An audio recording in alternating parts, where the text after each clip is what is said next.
today. Dozens of people rallied at an immigration vigil. Erie News Now, Emily Matson was there today, and there was a pretty big turnout, Emily.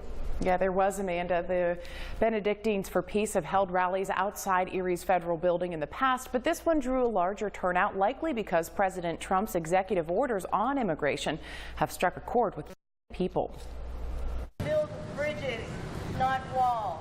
Wednesday afternoon, a crowd gathered outside of the U.S. federal courthouse in downtown Erie.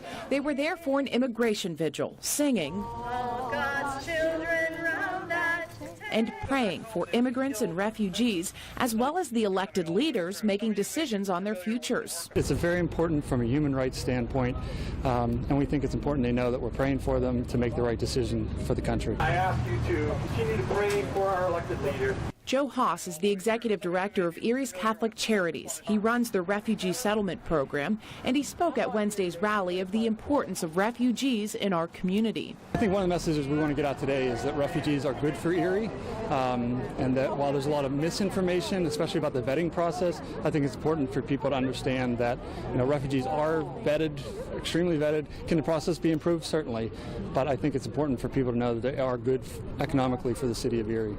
This rally comes a day after President Trump introduces new executive orders calling for stricter penalties for illegal immigrants. They can be stopped and deported. It doesn't matter if they have family, it doesn't matter if they have young children. It's a very inhumane policy. During the rally, participants marched 2 by 2 into the federal courthouse and into Senator Pat Toomey's office, all to voice their concerns on his support of the president's executive orders.